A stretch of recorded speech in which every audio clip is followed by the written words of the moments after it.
Unapata kwa zile election tukua tunapoteza zinaenda hiyo side nyingine huko juu, ni wazee walikuwa wanatudanganya. Na bado wako na ile akili ya tukishapewa tiketi ya ODM, wewe tayari umeshinda MCA. Wacha niwaambie wazee, siasa za saa hizi zimechange, dynamics zimechange. Lazima pia mtenge time zenyu, msikize vijana wenyu wanatakaje. Kuna kuangana vote ya rebellion. Na vote ya rebellion tumeionanga since ile election ya 2017, election ya 2013. Tumeonanga vote ya rebellion. Na ndio imefanyanga hii city MCA imekawia kuja huku down. So wazee, lazima mjue it's not ODM. Huku si Karachuonyo. Huku si huko Ratuoro huko ndani. Tuko hapa Nairobi na huku ni Cosmopolitan. Bwana kama mwele Cosmopolitan, hapa kuna Mkamba, hapa kuna Mkisii, hapa kuna Mluya, hapa kuna Wajaluo, hapa kuna Wakalenjin. Lakini wao kunapiga siasa za Karachuonyo huko ndani, unadhani unaongea tu na Omera pekee, atakishapewa tiketi ODM tayari ameshinda. Watu ODM lazima mjue kama ni kufanya nomination, hii nomination lazima ikuwe free and fair. Na hii nomination lazima ikuwe inakisha kila mtu ameletwa on board. Kama Mkamba anasema anataka kusimama na ODM nomination, kama Mkisii anasema anataka kusimama na ODM nomination, lazima hii nomination ifanyike free and fair. Hii mambo ya kusema ati mimi najua somebody in the top office atanipatia ticket, my friend, utapewa hiyo ticket na ukifika na hapa down takuangusha. Sisi ndio tunapiganga kura. We are the silent majority.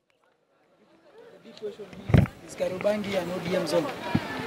Story ya Kariobangi being an ODM zone, bana, that's long gone. Na kuna jamaa bado wako na hii akili ya Kariobangi ni ODM zone, juu wamekataa kuona the change that has taken place. Kwanza wacha tuongee tu ukweli. Idadi ya Waluya Kariobangi yenye ilikuwa hapo 2007 na wenye wako saa hii 2022 ni tofauti sana. Waluya wameongezeka wengi sana Kariobangi. Idadi ya Wakikuyu ambao kwa Kariobangi imeongezeka. Kumbuka 2007 post election Wakikuyu wengi walehama hii area. Na saa hizi namba imeongezeka. Idadi ya Wajaluo Kariobangi imepungua. Wamehama, wameenda Choka, wameenda Saika, wameenda Obama. Si kuomoka, ni kutoroka ngori.